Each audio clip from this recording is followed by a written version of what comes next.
Buenas tardes, les habla Armando Calvo, médico reumatólogo del Hospital Nacional Cayetano Heredia y hoy a tratar el tema del lupus eritematoso sistémico. El lupus eritematoso sistémico se define como una enfermedad que compromete más de dos aparatos o sistemas, que compromete el tejido conectivo, es una enfermedad inflamatoria de curso crónico, recidivante con recaídas constantes y que se caracteriza por un cuadro febril con compromiso de piel, articulaciones, riñones, de las serosas, hay pleuritis, pericarditis. La etiología es desconocida, pero lo que sabemos es que es una enfermedad autoinmune, donde el sistema inmunológico empieza a atacar al propio cuerpo. La enfermedad está marcada por un amplio rango de disfunciones sistémicas, velocidad de sedimentación elevada, y esa presencia de autoinmunidad la podemos ver cuando observamos las células LE en la sangre o la médula ósea. Esa es una definición genérica. ¿Cuál es la prevalencia del lupus? A lo largo del mundo el lupus está presente y es más prevalente en mujeres que en hombres. Una relación mujer-hombre es 9:1. Podríamos decir, por ejemplo, en Estados Unidos, que 23 de 100,000 personas al año tienen una prevalencia de lupus. Entonces, es una enfermedad cosmopolita que está en los diferentes países del mundo. Lo más interesante para nosotros es saber cuánto de lupus podemos observar en Perú. Y entonces, en el Seguro Social, Rocío Gamboa hizo una investigación en una comunidad urbano marginal de Cieneguilla. En esa comunidad ella vio que el lupus eritematoso sistémico tenía una prevalencia de 0.05. Esa era su prevalencia en la comunidad. Entonces, en base a esa prevalencia, nosotros nos podemos poner a calcular si para junio de 2019 consideramos que la población en Perú es de 32.495.000 personas, podemos pensar que nosotros tenemos 16.247 pacientes con lupus. Y eso no hemos contado a los venezolanos. Ustedes saben, hay más o menos 700.000 venezolanos de manera legal y se calcula que 300.000 ilegales, o sea, hay 1 millón de venezolanos adicionales que también presentan ellos lupus en la proporción de 0,05. Cuando esa proporción la llevamos a la población de las diferentes ciudades, nos damos cuenta de un hecho, y esto lo calculamos para el 2017. Si en esa fecha para el Perú había 31 millones de habitantes, y entonces para esa prevalencia esperada de 0.05, la cantidad de pacientes posibles es 16.000. Teniendo en cuenta que el MINSA ve al 60% de la población, 10.000 pacientes deberían de ser vistos en el MINSA. Pero nosotros en el MINSA atendíamos para ese momento casi 8.000 pacientes. Es decir, no vemos todos los pacientes que deberíamos ver según la población adscrita al Ministerio de Salud. Pero cuando observamos qué sucede en otras regiones, vemos que en Arequipa ellos solamente ven 80 pacientes de los que les tocaría ver, y en La Libertad 195 de los que deberían de ver según la estadística del MINSA. Y más bien nosotros en Lima vemos más de lo que normalmente se estima que hay pacientes en Lima. Pacientes en Lima que deberían de atenderse por el MINSA sería 3.600, pero vemos 5.360 y esos están tabulados según las hojas GIS. 5.360 casos. ¿Qué significa? Significa que de muchas regiones los pacientes vienen a atenderse a Lima. Eso es lo primero que significa. Lo segundo, que también algunos pacientes que le corresponden al Seguro Social o pacientes que no son parte de la población del MINSA, por ejemplo, de las Fuerzas Armadas, vienen al MINSA a buscar la opinión. Entonces, de ahí que habíamos pensado que es importante tocar el lupus, porque la verdad es que todos debemos estar preparados para ver estos pacientes.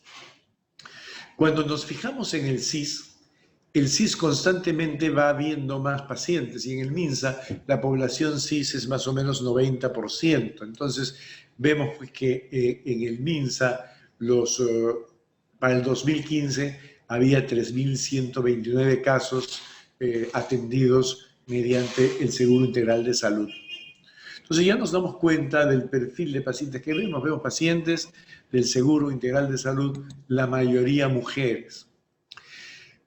Pero hasta ahí, podríamos decir, no es muy frecuente. O sea, a pesar de las cifras que estamos dando, uno diría no es muy frecuente, es una enfermedad huérfana o rara, no es muy prevalente. Entonces, ¿por qué su importancia? Es importante por el impacto que tiene en el individuo y en la comunidad. Vemos acá, por ejemplo, que el lupus tiene mortalidad, y esta mortalidad sobre todo cuando hay compromiso de órganos vitales, riñón, cerebro, corazón. Entonces, el impacto de esta enfermedad hace que nosotros debamos estar preparados para ver a esos pacientes, porque si no va a haber una mortalidad.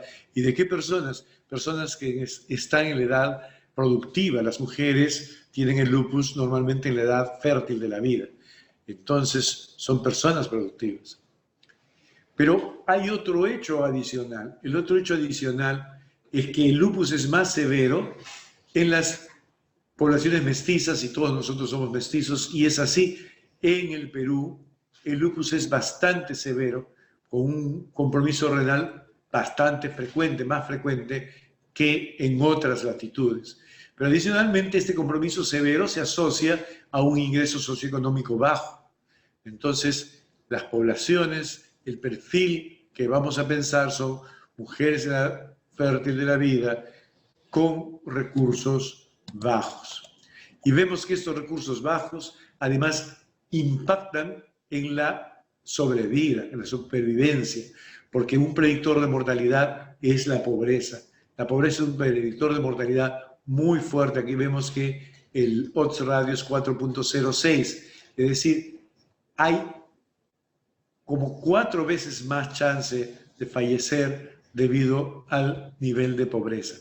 Por tanto, es una enfermedad que no es infrecuente, que se observa en el Ministerio de Salud y que tiene un impacto porque la persona puede fallecer. ¿Cómo es que aparece el lupus? La verdad es que aparece el lupus porque existe un factor de riesgo, que es el factor genético. Tenemos una predisposición a tener lupus, pero tiene que haber un gatillador. Ese gatillador puede ser una infección, pero generalmente lo que más se reconoce como gatillador es la exposición a la luz ultravioleta. Cuando eso ocurre, lo que sucede es una alteración inmune en un paciente pues predispuesto genéticamente. En esa alteración inmune empiezan a aparecer autoanticuerpos, o sea, anticuerpos dirigidos contra células propias. Esos autoanticuerpos tienen un rol patogénico, es decir, provocan la enfermedad allá donde se depositan. Entonces, cuando se depositan en la piel, el exantema; cuando se depositan en los riñones, la inflamación del riñón, la nefritis. Y ya en ese momento aparece la enfermedad, y cuando aparece la enfermedad y continúa y se hace crónica esta inflamación, ya aparecen lesiones que no son recuperables y aparecen daños adicionales como la arteriosclerosis, la esclerosis pulmonar, la posibilidad de accidentes cerebrovasculares. Entonces, esta es la etiopatogenia del lupus. Este mismo cuadro nos hace que nosotros tengamos que plantear que al paciente con lupus debemos de verlo en esta etapa, cuando recién está ocurriendo la alteración inmune, o en esta otra cuando recién inicia la inflamación de los órganos y no cuando ya se desarrolló una lesión irreversible. El cuadro clínico del paciente lúpico ocupa un amplio espectro, es decir, puede ir desde un cuadro leve hasta cuadros muy severos. Vemos acá que lesiones de alto riesgo es cuando hay compromiso del cerebro, de los riñones, de los vasos, o cuando aparecen complicaciones durante la gestación. Y un riesgo menor cuando hay compromiso de las serosas, hemos dicho pleuritis, pericarditis de pulmones, tiroides, piel, articulaciones, células sanguíneas. Entonces, pero todos los órganos de la economía pudiesen estar comprometidos por el lupus. Entonces, con esta breve introducción, vamos a tocar la problemática de la atención. Entonces, manejo diagnóstico y el manejo terapéutico. El diagnóstico se inicia cuando nosotros sospechamos que un paciente pudiese tener lupus. ¿Y cuándo sospechamos? Si el paciente está febril y no tiene ninguna infección que explique la fiebre, cuando hay un compromiso de articulaciones, especialmente poliartritis de grandes y pequeñas articulaciones, cuando el paciente tiene compromiso de varios aparatos y sistemas, cuando hay un compromiso cutáneo como el lupus discoide, que es muy característico, o el rash malar. Cuando hay derrame pleural bilateral especialmente, se menciona que el derrame pleural bilateral es por insuficiencia cardíaca, por lupus o tuberculosis, las tres grandes explicaciones. Cuando hay inflamación del riñón, especialmente de los glomérulos, la nefritis, cuando tenemos anemia hemolítica, cuando tenemos un cuadro de trombocitopenia autoinmune, o cuando hay trombocitopenia y anemia, y eso constituye el síndrome de Evans. También podemos sospechar cuando hay lesiones neurológicas como convulsiones y psicosis. Finalmente, si tenemos un paciente y no sabemos qué cosa es lo que él tiene, y ya hemos descartado infecciones y neoplasias, drogas, entonces diremos, pueda que el paciente tenga lupus, y entonces vamos a sospechar. Cuando nosotros enfocamos al paciente, realmente realizamos varios diagnósticos. El primer diagnóstico es el diagnóstico nosológico, es decir, ponemos el nombre lupus eritematoso sistémico a los síntomas y signos que trae el paciente. Pero no basta eso, tenemos que catalogar la severidad, si es un paciente con enfermedad leve, moderada o severa, si está activa la enfermedad o está inactiva y controlada, cuál va a ser el pronóstico a largo plazo del paciente, si ya hay daño de algunos órganos y cómo se encuentra la calidad de vida de nuestro paciente. Y estas características son propias del diagnóstico de la enfermedad. De esta forma, nosotros conocemos adecuadamente al paciente con lupus. Pero ese paciente va a tener complicaciones por otras causas, probablemente favorecidas por la propia enfermedad o por su terapia, y esas son comorbilidades. Entonces debemos de ver si el paciente tiene infecciones, si tiene hipertensión, dislipidemia, aterosclerosis, osteoporosis, necrosis aséptica, entre otras. Y todo este diagnóstico en un escenario en el cual hay algunas características que van a hacer que sea más severo o menos severo, más frecuente o menos frecuente. Hemos dicho que para nosotros los peruanos mestizos el cuadro es más severo, es más frecuente en mujeres, es más frecuente en la edad fértil de la vida, que la gestación le da una dificultad en el manejo, puede incrementar la severidad, que el nivel socioeconómico nos hace proclives a una mala evolución con mayor mortalidad, y también el hecho de una baja nivel educativo, especialmente sanitario. La educación sanitaria pobre, deficiente, va a hacer que el paciente no siga bien sus indicaciones y entonces le va a dar un marco de mala evolución. ¿Cuáles son los criterios que usamos para clasificar el lupus? La verdad, todas las manifestaciones posibles de un paciente con lupus se evalúan en los diferentes artículos de la literatura y se dice, ok, vamos a ver la sensibilidad y la especificidad de esas manifestaciones. Por ejemplo, el rash malar es más o menos sensible, se ve en 65% de los pacientes, pero es muy específico. El 80% de las veces se debe a lupus y no a otras entidades. El rash discoide, sin embargo, no es tan sensible, pero es muy específico. O sea, una lesión discoide es muy característica de lupus. Y así todas fueron evaluadas, de tal manera que eso permitió que se plantearan unos criterios de clasificación. Veremos que estos criterios de clasificación nos ayudan a establecer el diagnóstico nosológico porque nos señalan qué cosas buscar, qué exámenes pedir, nos ayudan entonces a realizar el diagnóstico del paciente. Pero es muy importante que previo a ese diagnóstico descartemos sobre todo infecciones, neoplasias y fármacos, como veremos después. Entonces, los criterios de clasificación del 2012, que son los que se están usando actualmente, hablan de lesiones cutáneas agudas, como el rash malar, el lupus buloso, la necrólisis epidérmica tóxica, el rash maculopapular lúpico, el rash fotosensible o el lupus cutáneo subagudo. El lupus cutáneo crónico, del rash discoide clásico, y otros como el hipertrófico, la paniculitis, el lupus mucoso, el lupus túmidos, los chilblains, que es un lupus perdier, líquen, las úlceras orales, la alopecia, sinovitis, serositis, compromiso renal, neurológico, anemia hemolítica, leucopenia y trombocitopenia. Entonces, estos son los criterios de clasificación de 2012. Y ellos los tenemos que ver cuidadosamente para saber si se aplican o no en un paciente. Por ejemplo, sinovitis es 2 o más articulaciones que tengan dolor, hinchazón y rigidez matutina de 30 minutos. O por ejemplo, la anemia debe ser hemolítica y debe tener un CUMS directo positivo. Si yo tengo anemia y CUMS directo, no tengo el criterio, debe de haber confirmado que es hemolítica. Entonces, vamos a ver que estos criterios entonces ameritan que, por ejemplo, si busco serositis, voy a tomar radiografías. Entonces, ameritan que yo estudie al paciente, que evalúe al paciente. Junto a esos criterios clínicos hay criterios inmunológicos.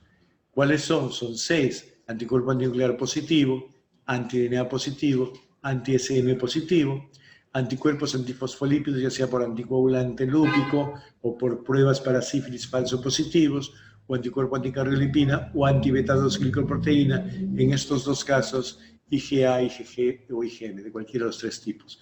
Complemento bajo, C3, C4, CH50 y CUMS directo positivo, pero para que esto sea criterio, en ausencia de anemia hemolítica. Por si tienen anemia hemolítica, ya me invalida para hacer el diagnóstico de lupus.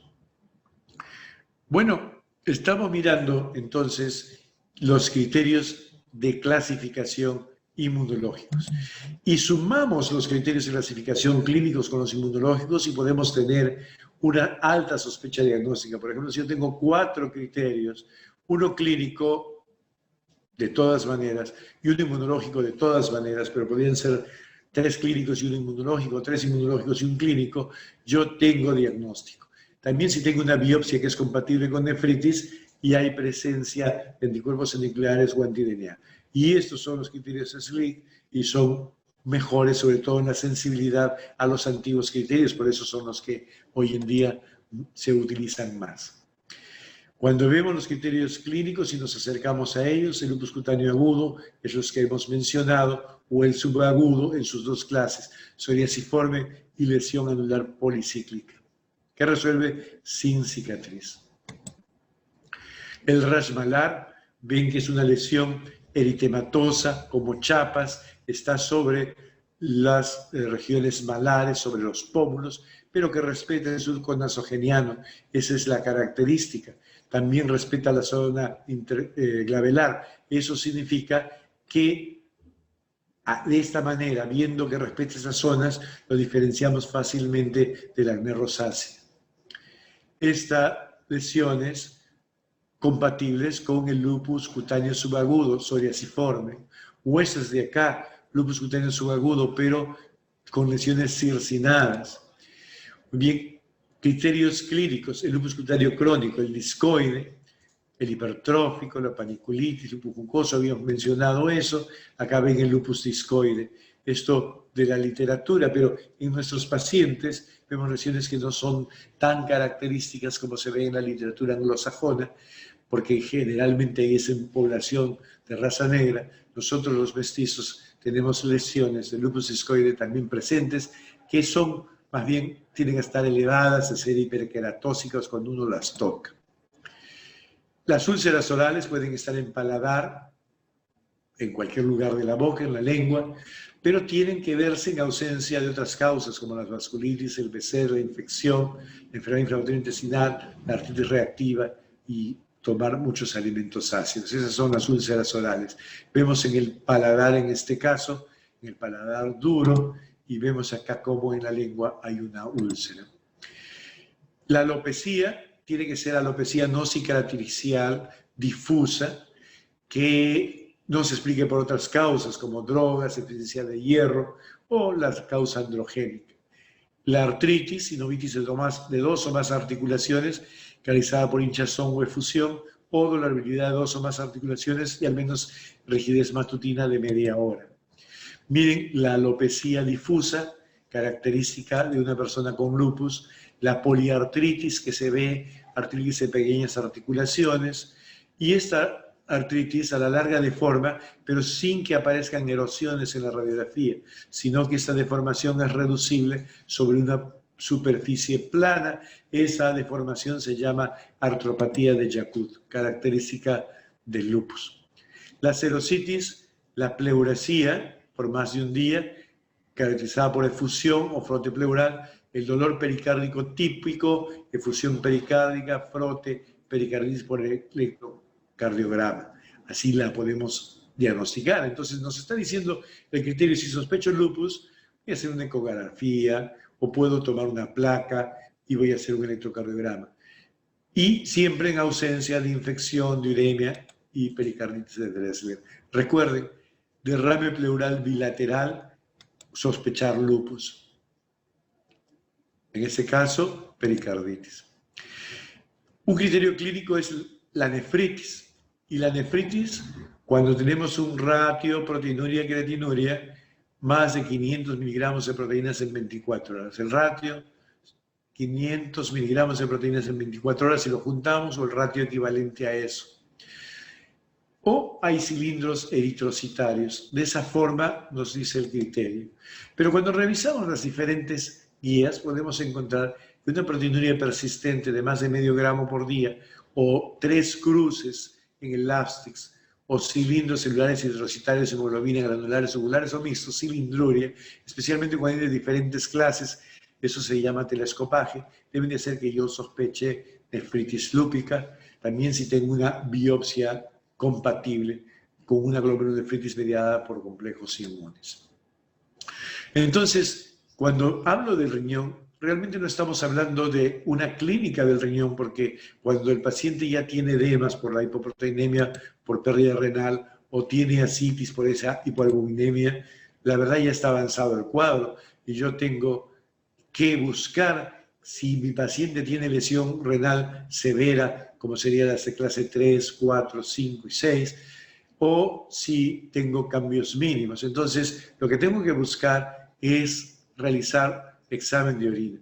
Tengo que hacer depuración, proteinuria, creatinina, examen de orina, y ahí voy a poder detectar compromiso renal precoz, y si lo encuentro, haré mi biopsia que me irá a decir si el paciente tiene un compromiso severo como la nefritis difusa.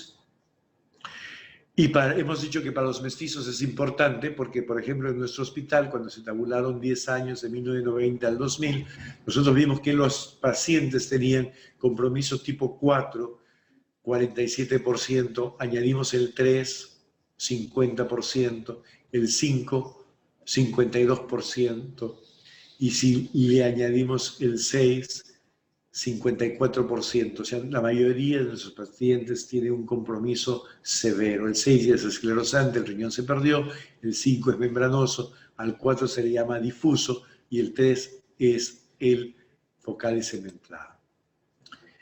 El compromiso neurológico. Los criterios clínicos dicen que el compromiso neurológico puede ser convulsiones, psicosis, pero también puede haber mononeuritis múltiple, pero en ausencia de otra explicación, como la vasculitis primaria, mielitis, neuropatía periférica craneal, en ausencia de otras causas como vasculitis primaria, infección o diabetes, estado confusional agudo, en ausencia de uremia, drogas u otras tóxico-metabólicas. Entonces hay compromiso neurológico. Ese compromiso es bastante sensible y específico de los pacientes con lupus. Pero los pacientes con lupus pueden tener otros compromisos del sistema nervioso, algunos por la enfermedad y otros por complicaciones como infecciones. ¿Cuáles podemos tener nosotros en el lupus? Disfunción cognitiva, cefalea, convulsiones, alteración de conciencia, ACV, hemorragia, infarto, mielopatía, neuropatía periférica, desorden del movimiento, desorden del comportamiento, neuritis óptica, pseudotumor cerebral. La anemia hemolítica, que ya hemos dicho, anemia hemolítica, pero que sea CUNS positiva. La leucopenia, 4.000 leucocitos al menos una vez, en ausencia de otras causas como el FELT y las drogas, hipertensión portal.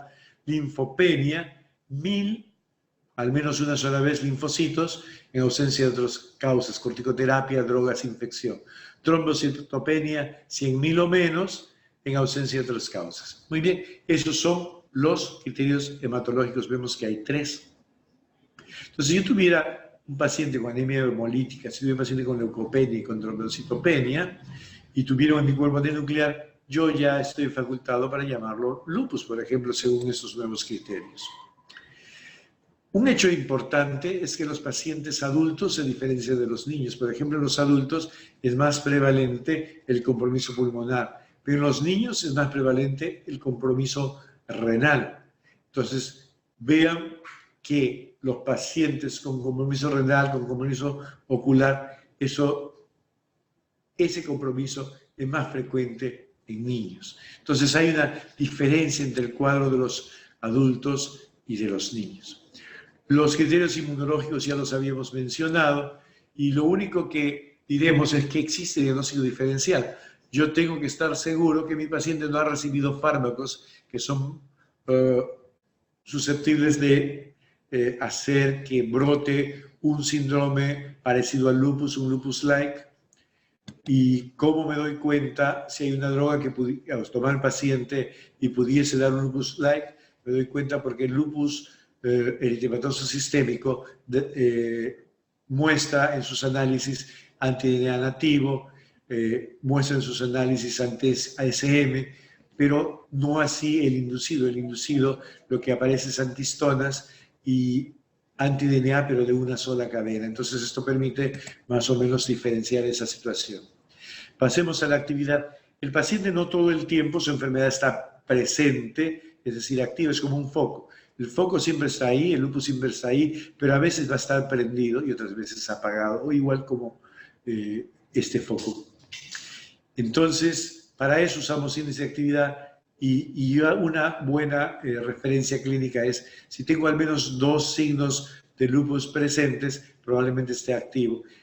Puedo tener un patrón de actividad clínico con las manifestaciones que más frecuentemente el paciente presenta al activarse. Pudiese ser, por ejemplo, cefalea, disfagia, fiebre, que no son criterios, pero son importantes porque para ese paciente indican que se está encendiendo su enfermedad. Y en el laboratorio son bastante útiles el anti-DNA nativo y el complemento. El diagnóstico de severidad significa que no todos los pacientes tienen una enfermedad severa. En general se dice que leve es el compromiso articular y de piel, moderado de corazón y pulmones y severo del sistema nervioso central, riñones y vasculitis. Pero en un mismo órgano puede haber un compromiso leve, rash malar, un compromiso moderado, lupus discoide, y un compromiso severo, lupus buloso. Esto es importante porque no todos los pacientes se tratan por igual, sino se trata de acuerdo a la severidad. Vemos acá esta imagen. Acá hay unas lesiones de una vasculitis, pero de manos, que es un compromiso leve, pero acá un compromiso moderado porque es un lupus pemfigoide. También en el lupus existen algunos subgrupos de enfermedad, como aquellos que tienen antifosfolípidos, pero cuando se ha presentado el síndrome, los pacientes tienen antifosfolípido como autoanticuerpo, más o menos un 50% de los pacientes, pero se presenta el síndrome en probablemente un 10% de pacientes. Ese antifosfolípido es un cuadro en el cual lo que vemos es trombosis arterial y venosa o pérdida fetal recurrente. Acá estamos demostrando la trombosis venosa y que va a ir asociada en ese paciente a tromboembolia pulmonar. El diagnóstico del pronóstico es importante porque viendo a un paciente, si tiene un pronóstico peor hay que tratarlo con mayor prolijidad, hay que tratarlo más intensamente. Factores intervenientes a corto plazo de mal pronóstico nos habla la creatinina, la proteinuria, la clasificación en la biopsia. A largo plazo, la hipercolesterolemia, la hipertensión, una relación de actividad-cronicidad, especialmente la cronicidad y la actividad muy altas, son de mal pronóstico a largo plazo. A corto y mediano plazo, la creatinina, el sexo, para nosotros en el hospital hemos visto que los pacientes varones son los que tienen peor pronóstico y la edad, los niños tienen mayor pronóstico. Es importante, y así lo dice la literatura, entonces, ir evaluando constantemente aquellas características que nos hablan de mal pronóstico en los pacientes. Entonces, ir buscando periódicamente en el paciente, en sus exámenes, si aparece compromiso más severo. La severidad siempre nos habla de un mal pronóstico. El diagnóstico de daño significa que en un paciente dado, si un compromiso, si una lesión permanece por más de 6 meses, eso ya se cataloga como daño. Si yo tengo una proteinuria sostenida a lo largo de 6 meses, mayor de medio gramo, ahí está ocurriendo un daño. También puede suceder que hay daños que se presentan como un infarto y no necesito 6 meses, tengo un infarto y ya eso es un daño. Tengo, por ejemplo, una necrosis aséptica y eso es daño. O sea, significa que puedo dañar un órgano, ya sea por la enfermedad o por lo que yo estoy tomando de tratamiento, porque los corticoides se asocian a necrosis aséptica. Lo cierto es que cuando acumulo daño, mi paciente está más proclive a ponerse activo y a adquirir mayor daño. Entonces, si tengo un paciente con un daño ya establecido, tengo que cuidarlo más porque puede ser que en cualquier momento empiece a acumularse este daño, o sea, esta pérdida de funciones. Hemos revisado el diagnóstico de lupus y quiero decirles que estas son claves para el diagnóstico del paciente. Primero, la presencia de signos o síntomas compatibles, como yo les mencioné al principio, ¿cuándo sospechar? Segundo, que el antinuclear sea positivo, porque es muy raro, casi imposible, que un paciente esté activo y tenga un anticuerpo antinuclear negativo. O sea, el valor del anticuerpo antinuclear es fundamental porque si sale negativo, prácticamente nos descarta que tenga lupus. Entonces, si yo tengo síntomas y síntomas de lupus y un antinuclear positivo, y además he descartado otras patogenias no autoinmunes como infecciones, neoplasias y fármacos, entonces yo estoy encaminado a hacer mi diagnóstico. Pero como las enfermedades autoinmunes se parecen tanto, yo necesito aplicar en ese momento mis criterios diagnósticos. Y así yo podré finalmente llegar al diagnóstico nosológico de lupus. Entonces, recordar siempre esto: signos y síntomas compatibles, antinuclear positivo, descarte de otras patogenias, especialmente infección, neoplasia y fármacos, y finalmente aplicar los criterios diagnósticos. El diagnóstico en el lupus es un diagnóstico del cual hay que recordar que son enfermos individuales, es muy individualizado y entonces hay que estudiar bien a su paciente, y en esos pacientes la edad, el sexo y la raza juegan un rol importante porque modulan los diagnósticos ya mencionados. Es decir, el paciente tiene diagnóstico, severidad, actividad, etcétera, pero la edad, el sexo y la raza van a jugar un rol para mostrarse más severo o menos severo. Antes de entrar a la terapia, he querido traerles este cuadro, porque en esta gráfica nosotros podemos ver cómo a lo largo del tiempo, cuando yo tengo la genética de predisposición y recibo un agente externo, entonces empiezo a alterar mi inmunidad. Entonces aparecen los autoanticuerpos, pero todavía sin manifestaciones de enfermedad. Eso es un cuadro preclínico.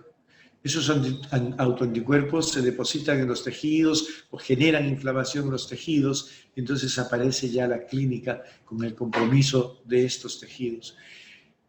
Puedo tratarlo, pero el lupus hace pues brotes, hace flares, o sea, hace reactivaciones, y entonces va sumando más órganos o va acumulando daño. Y cuando acumula daño, va empeorando la cosa, aparecen comorbilidades como infecciones, aterosclerosis, malignidad, entonces esta es la evolución de un paciente lúpico a largo plazo. Hoy en día queremos reducir esta comorbilidad cuando ya viene la mortalidad, queremos reducir el daño, queremos encontrar a nuestros pacientes en esta etapa clínica. Preclínica todavía no, lo hacemos capaz con los pacientes, con los familiares de pacientes con lupus o de enfermedades autoinmunes, pero el momento clínico, cuando recién aparecen esas lesiones sospechosas, ahí es cuando nosotros queremos intervenir. Entonces, ¿cómo intervenimos? Haciendo una adecuada terapéutica, y en esta terapéutica adecuada, lo más importante es cuándo debemos de derivar, y todos realmente debemos de derivar. Es difícil que un médico solo pueda manejar a un paciente con lupus. En el primer nivel tienen que derivar los pacientes al tercer nivel, ahí donde existen servicios especializados. Los médicos reumatólogos van a derivar a su paciente al cardiólogo con el compromiso cardiovascular, a que lo vea el nefrólogo y van a trabajar en equipo. Entonces, siempre tenemos que tener en mente con quién más podemos ver al paciente. Esto, por ejemplo, lo recoge muy bien la guía del Seguro Social del Perú. Esta guía nos dice, cuando yo tengo sospecha, entonces lo que hay que hacer es enviar al paciente al especialista para que él establezca el diagnóstico, evalúe la actividad severidad, haga su plan de manejo y plantee la evolución del paciente con su evaluación constante, el monitoreo. ¿Puede regresar a su primer nivel? Claro que sí, cuando tiene enfermedad leve o simplemente vive en su comunidad y va al primer nivel por alguna intercurrencia, pero si hay complicaciones o se reactiva, regresa otra vez al nivel de atención tercero. Entonces, ¿y por qué se da eso de que tiene que ir? Porque en los estudios clínicos se ha visto claramente cómo cuando los pacientes tienen lupus y vienen a una emergencia, vemos acá si la mortalidad de un hospital sin servicio de reumatología es como 1, la del servicio con reumatología baja a 0.05. Es decir, los reumatólogos son importantes para la evaluación de este paciente, especialmente cuando vienen a las emergencias. Entonces, eso tenemos que tener en cuenta. Antes de utilizar cualquier fármaco, debemos recordar que hoy día para las enfermedades crónicas lo más importante es la estrategia, y la que se está usando es una que se dice T2T, que viene del inglés Treat to Target, o sea, tratando de llegar a un blanco, a una meta. Esta estrategia debe basarse en una decisión compartida con un paciente informado y su o sus médicos. Hemos dicho, puede haber más de un médico, se deben de complementar ellos. Pero el paciente tiene que estar informado y tomar sus decisiones, porque juntos debemos de derrotar al lupus. El objetivo va a ser asegurar la sobrevida a largo plazo, prevenir el daño de órganos, optimizar la calidad de vida. ¿Mediante qué? Mediante el control de la actividad de la enfermedad, la atenuación de las comorbilidades y de la toxicidad de la terapia. Entonces, ¿cuál es la meta? La primera es la remisión, es decir, un paciente que sabemos que tiene lupus, pero está apagado. El foco está apagado, es decir, no hay manifestaciones de la enfermedad, ni síntomas, ni signos, ni laboratorio. Entonces ese paciente está en remisión. Precisamente es muy difícil y por tanto se habla también de una meta más asequible que es la de baja actividad, la más baja actividad posible. Y teniendo en cuenta esa meta, ya vamos a prevenir los brotes, vamos a prevenir el daño y vamos a manejar la comorbilidad.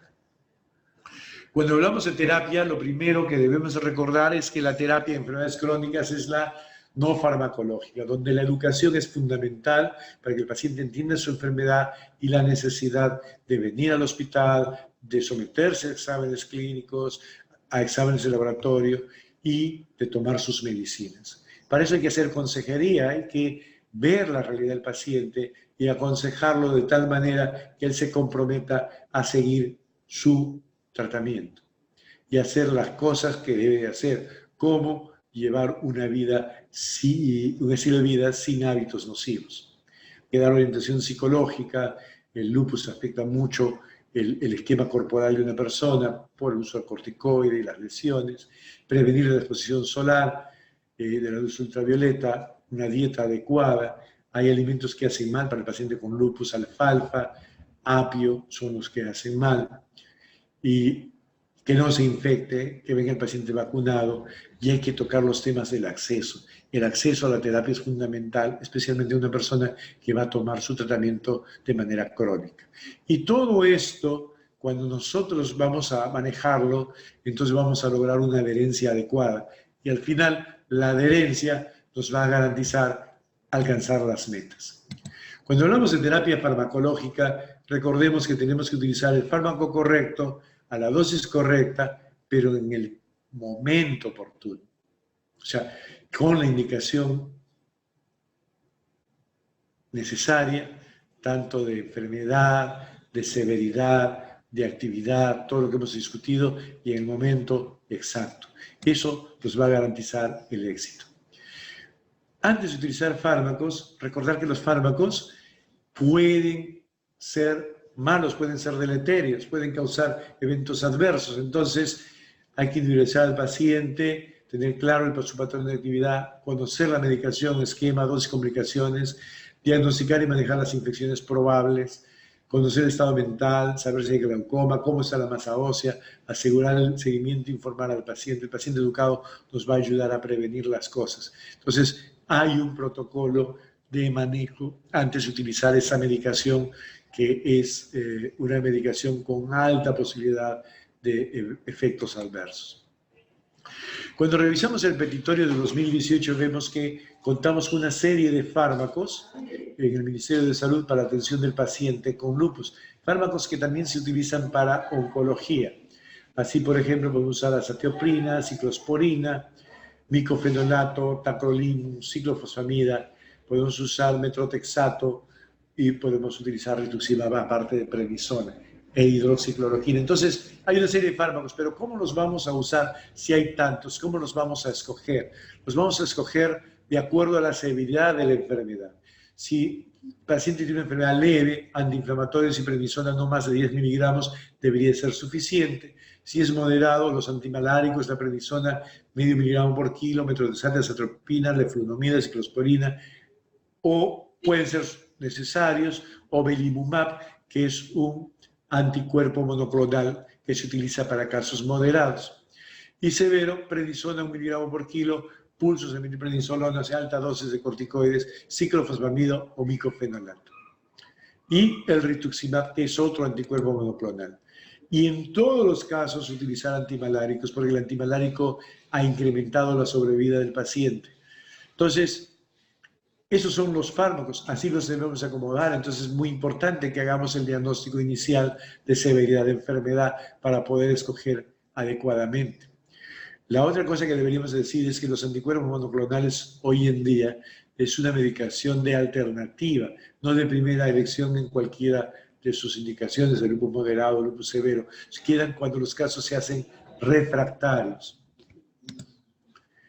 Y utilizamos guías, no las vamos a revisar, simplemente para que vean cómo para la nefritis clase 3 y 4 tenemos una guía que nos habla de cómo escoger los inmunosupresores, y se escogería micofenolato, sobre todo en pacientes afroamericanos e hispanos, o sea, como nosotros, mestizos, porque el micofenolato tendría un mejor resultado. Igual si el paciente tiene nefritis del tipo 5. Entonces, existen las guías y debemos estarlas revisando, incluso sus actualizaciones. Esa es una guía hindú, por ejemplo. Ir mirando cómo es que podemos tratar a los pacientes. Acá, por ejemplo, hablan de un compromiso renal no tan severo y otro más severo. Si no es tan severo, dosis bajas de ciclofosfamida o micofenolato para los hindús. Si es muy severo, ciclofosfamida endovenosa para ellos. Existe, además, una terapia que hemos llamado coterapia, un adicional, por ejemplo, los bloqueadores solares para prevenir esa exposición a la radiación ultravioleta, SPF 60 o más, modificar el estilo de vida, dejar de fumar, controlar el peso, el ejercicio, aspirina a dosis bajas para evitar las trombosis si hay antifosfolípidos presentes, calcio y la vitamina D para el manejo de la masa ósea, bisfosfonatos si ya hay osteopenia, las estatinas para el colesterol, los antihipertensivos. y los estrógenos cuando hay necesidad de anticoncepción. Todos tenemos que manejar bien a nuestro paciente para verlo de manera integral, para darle la mejor de las oportunidades y no tener que llegar pues a situaciones ya muy delicadas donde plasmaféresis, inmunoabsorción o ya llegar al trasplante se pueden utilizar, pero esperemos que no. Lo cierto es que con todas estas armas terapéuticas se ha modificado la historia natural del lupus, de tal manera que hoy, digamos a 10 años de observación, la mortalidad de los pacientes con lupus es más o menos similar a la mortalidad de la población en general. Pero para eso, manejar bien al paciente con lupus y prevenir las comorbilidades. Prevenir las comorbilidades como infecciones, aterosclerosis, hipertensión, dislipidemia, diabetes, osteoporosis, necrosis cerebrovascular, malignidad. Utilizar profilaxis, minimizar riesgos, sospecha para diagnosticar una comorbilidad de manera rápida y un seguimiento cuidadoso es lo que vamos a utilizar. Debemos evitar que haya mucho Cushing iatrogénico. Hoy en día no se utilizan dosis de corticoides de manera prolongada, dosis altas, usamos inmunosupresores. Prevenir la aparición de infecciones con isoniazida, si es que el paciente tiene TB latente, o con las vacunas, por ejemplo, para la influencia, para la neumonía. Entonces son cosas que debemos de hacer. O por decir, si el paciente lúpico está especialmente predispuesto a salmonelosis, que los pacientes pues no consuman en la calle con alimentos, sino en su casa, previamente bien desinfectados. Herpes zóster es frecuente en los pacientes con lupus. Sarna noruega, que no estamos viendo mucho actualmente. La verdad que la sarna no es un problema actual en nuestro país. La candidiasis oral, el gran muguet oral nos debe hacer pensar en lupus, pero también nos puede hacer pensar, por supuesto, en SIDA. La tuberculosis, alta sospecha, vigilar a los pacientes. Neumonía por neumocisis girovesi, también. Osteoartritis piógena, necrosis aséptica, son complicaciones que podemos ver. Por eso lo aconsejable es el monitoreo de los pacientes, evaluarlos periódicamente. ¿Y qué podemos hacer con la población? Bueno, acá justo hoy me han contado que el hospital va a abrir una página de educación para la población. Ya pedí hablarles sobre el lupus, porque en la población tenemos nosotros que actuar para educarlos, cosa que promovamos conductas saludables, no tabaco, una dieta adecuada, ejercicios, protección de luz solar, que tengan conocimiento del lupus y los medicamentos y que tengan un mayor acceso a la atención médica. Hay que tener atención sobre que nuestros pacientes, muchos son analfabetos, y entonces hay que educarlos de una manera más cercana para ellos, utilizar diferentes medios, internet, medios de comunicación masivo, etc. Cosa que de esta forma podamos mejorar la vida de estos pacientes. Bueno, finalmente, entonces recordar que debemos evaluar integralmente al paciente con sospecha de lupus. Todo órgano puede estar comprometido. A veces no basta con la clínica, vamos a necesitar además exámenes auxiliares, como por ejemplo para el riñón. El anticuerpo nuclear es de gran utilidad, pero recordar que no define el diagnóstico y debe ser evaluado el paciente por un servicio hospitalizado. Bueno, con eso terminamos la presentación, quedamos a sus órdenes. Este es mi mail, armando.calvo@upch.pe. Entonces, si ustedes tienen preguntas, con gusto las resolveremos cuando nos mandan un mail. Bueno, muchas gracias.